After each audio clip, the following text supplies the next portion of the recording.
Hi friends! Welcome back to the Valley, and Christmas came early this year. As you guys know, the Disney Dreamlight Valley team released the new Toy Story update, and did we not get so many gifts? We got so many good things, guys. So today I want to share my excitement, and this will be just something we can all talk about and be excited about together, just talking about all the new little features and changes that came with this Toy Story update. And I think I have about 10 things that I'm going to go through, so get a warm drink, wrap up in a blanket, and let's get right into it. All right, to start, and maybe one of my most favorite things that came with this update is the memory frame. This is so good, y'all. The memory frame captures all of your completed memories into the picture frame. So it's literally a picture frame that goes on the wall with all of these really cool memories that we have in our collections menu. So this is really such an amazing feature. The only thing that I wish is that we could have multiples or buy multiples of these from Scrooge's shop so that we could maybe create like a memory wall or just add all of our memories along our walls in a room or something. I don't know. I just love this item so much. I would just love to have more than one so that I could have all of my memories put somewhere in my house. But this is definitely one of my favorites that came with the update. Speaking of, what's your favorite memory that you've collected so far? This one of Woody's carousel and all of my little favorite characters being outside, Ariel, Remy, Woody and Buzz, and Wally. This one has to be my favorite. I really love it so much, and the carousel just looks so good. But tell me what your favorite memory is in the comments below. Of course, it's raining in the valley when we're trying to make this video, but another really cool change is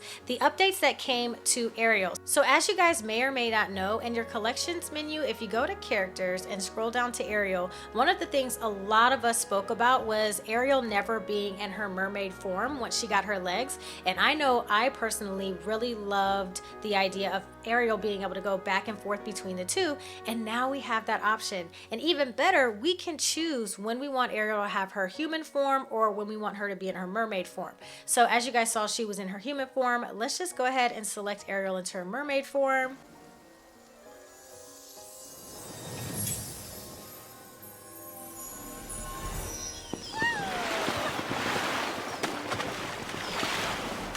I just really love this feature so much. It just allows us to have a little bit more control over how our valley looks and feels while we're playing. So I just think it's a really cool addition. I know it's something we all wanted. So thank you so much to the Disney Dreamlight Valley team for this new change. All right, well, staying on this same topic, let's continue to talk about character skin. So we just spoke about Ariel being able to change between her regular form and her human form. However, we also have a new update for Merlin and Mickey Mouse. So with the new star path, Merlin and Mickey Mouse will eventually get new outfits. I don't have them unlocked at the moment, so I can't actually show them off, but you can see right up here with the little clothing icon, it shows that they have two different outfits, which is really exciting because this means to say that possibly in the future a lot of our Valley members can change between different looks, and I think that that is going to be just so cool. So right now, again, Mickey Mouse and Merlin have two new outfits. So this is going to be Merlin's outfit change once I unlock it through the star path, and Mickey's looks like this. So I'm super excited because look at how good Mickey looks, especially like he looks so good, and Merlin literally looks like Santa Claus. But I love this change, and I love the ability to be able to change our Valley members' outfits. I just think it's really cool. All right, friends, for our next change, let's talk about Kristoffs Stall. Mine is located right over here, but the stall is now upgraded so that it includes rare items. Now, I don't have anything good today, but you should see iron, clay, hardwood, dry wood, a bunch of different resources that we weren't able to buy before should now be available on Kristoffs stand. Now, I do absolutely love this feature because it does provide us with the ability to get these extra resources that are very hard to find in the valley. However, I have to say, I do not like the changes that was made to how many items that you can buy of our regular resources. So for example, I used to be able to come here and I could buy 100 softwood. Now I can only buy 10 of a lot of these resources. So coal, sand, and like regular wood, we can only buy 10 of, and that goes for almost all of the resources. None of the resources will be able to buy more than 10 of. And with the iron, I so far have only been able to buy 3 pieces of iron, and I just feel like that is not enough, guys. I'm so sorry, I have to say it. I just feel like it's not enough. Like, I understand not wanting to give us unlimited resources, and I never thought we were going to be able to buy 100 iron, for example. However, I did think at least 10.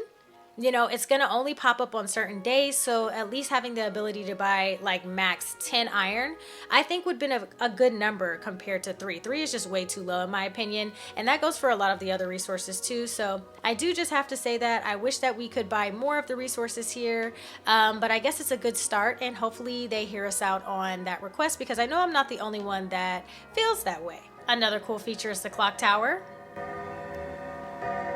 So yeah, your clock towers and things have more noises. I actually wasn't even going to include that in this video, but it's really cool that, you know, your clock towers ring now. So we'll just add that one in. For this next update, I need to grab our new bestie. So let me go ahead and get Woody. We're going to go do some mining. So let's go down here to the glade, which is my favorite place to mine for iron. All right, here we are. So now that we've talked about Kristoffs Stall not giving us enough iron, in my opinion, there is an update to the rock nodes, or what are these called? Mining spots. So yeah, when you're mining around the valley, you should see more consistent drops in iron, or more common drops in resources such as iron. Probably won't see iron every single time, but you are going to see iron more often when you're mining in the correct biomes. So I do like that even though we can't buy a lot of iron from Kristoffs Stall, we do see more iron available around the valley. So I can work with that. I feel like that's a good give and take, although I do hope that his stall gets like a little update in the future. More iron from our mining spots is definitely a plus, and I do really like that. I do enjoy it. So at least it's easier to get some of these resources that have been iconically kind of hard to find. While we're on the topic of roles, let's talk about gardening and watering your crops. Okay, so I don't know if this is actually official or if they've mentioned this somewhere, but I swear it is so much easier and so much faster to water your crops. Like, look how easy and how quick this was. I feel like it was a lot slower before, and I feel like there was some little minor update that they put into watering, because to me it just seems like it goes so much faster, and I absolutely love that, because watering my crops was probably my least favorite thing to do besides digging. So yeah, this new update makes it very pleasant and very nice to water your big gardens, like this big one I have over here, and I have another one in the Forgotten Lands for pumpkins. So yeah, I just really like that update. Have you guys noticed the ability to water your gardens faster? Let me know in the comments below. Now this is a little one, but I just wonder if anybody else has noticed this. When you're cooking, we have new music updated to when you finish like cooking a recipe or something like that. So for example, let's make this hot chocolate.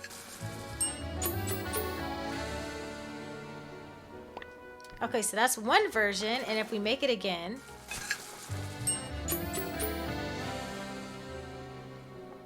yeah, so I just think that that's a cute little addition, that they are changing some of the little sounds that we get when we are cooking and doing other things around the valley. So I love that new update, and I really like the music. Now, we can't talk about the Toy Story update without talking about the new Festive Star Path. This is something that was highly anticipated by everyone, and we were all hoping for Christmassy themed, festive themed new decor and items for our valleys, and they did not disappoint, y'all. This is one of the biggest and best things that came with the Toy Story update. I mean, I am quite literally obsessed. I mean, look at all of the amazing things. We've got a cocoa stand, we've got Christmas trees, which I was praying for Christmas trees. We've got gifts, we've got new craftable items, including the chairs and the tables. I mean, look at the windows.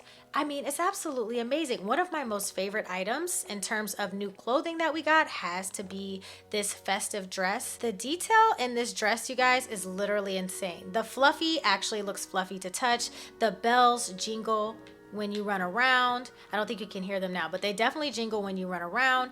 Look at the little brooch on the shoulder. I can't. You've got new little decor for like your face, like these little snowy, what are these? Snowflake paint that we put on our face, so you can see I have little snowflakes on my cheeks.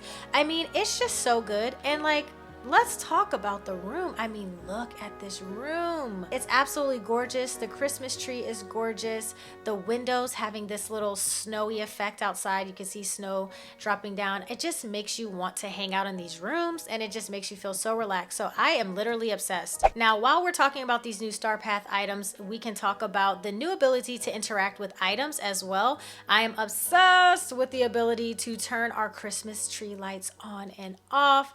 Isn't that just, I don't know, I just loved it. I was hoping for the ability to be able to interact with more items in the game. You know, we have the fireplace, for example. A lot of our fireplaces were not lightable. Now, look at that. Y'all, it's so good. I can't be the only one that is so happy about this. And this doesn't just go for fireplaces and Christmas trees. You can turn basically any light on and off in the valley. Look at that. So, you know, you can just come out here, light up your Christmas lights. You can turn them on and off whenever you want them. And it's not just your Christmas lights, it's really any light. So, you know, I'm just obsessed with this. I love the ability to turn these things on and off. And it's just that extra level of control that I think we always wanted. So love, love, love. Now, you guys know I had to save the best for last, and boy, did they not disappoint. This is my hands down absolute favorite feature that came with the update, and that is the ability to change the time of day. So if you guys go to your settings, you go to controls, you can see at the bottom here, offset time of day. When you take this this meter forward or backward or in the middle, you can change the time of your day to morning, night, early afternoon, or even sunset. You have full control over what time of day you're playing in your game, no matter what time of day you're playing in real life. Now, I love this specifically because I play a lot at night. I live stream this game 3 times a week basically at this point, and yeah, I'm always playing at night because it's the only time that I'm able to live stream. And yeah, I just love the ability to now be able to play with you guys in the daytime or during sunset, you know, whatever time I really want to. And you know, one thing I can say is playing at night with all the new Christmas lights and everything is absolutely gorgeous. But yeah, we just have the ability to change the time now, and it's so nice. Like, let me see if I can get us a sunset. Look at this. Look at this. Like, I never am able to play during sunset, no matter if I'm streaming or like in real life. I just am only able to play the game during certain times as a mother. And, you know, some of us with all of our life responsibilities and everything, we would love to be able to see sunset or morning or even night for some people. And now we can. So super obsessed with this, and I love it absolutely so much. So yes, I would totally say that this update is a 10 out of 10. I'm completely obsessed, and I'm so thankful to the Disney Dreamlight Valley team, to listening to all of our requests and just following through so amazingly with so many different requests. I mean, this update was absolutely huge. There's so much content, there's so much to do, and I'm just loving it. So I hope you guys are too. Feel free to comment your favorite updates or changes in the comment section below. I'd love to know what your personal favorites are. And I just want to thank you guys so much for watching this video. I live stream Monday, Wednesday, and Friday. We play a lot of Disney Dreamlight Valley, Farm Sim, and life simulation games here. So if that's something you're into, feel free to subscribe, and thank you guys for watching this video. I'll catch you all in the next one. Peace.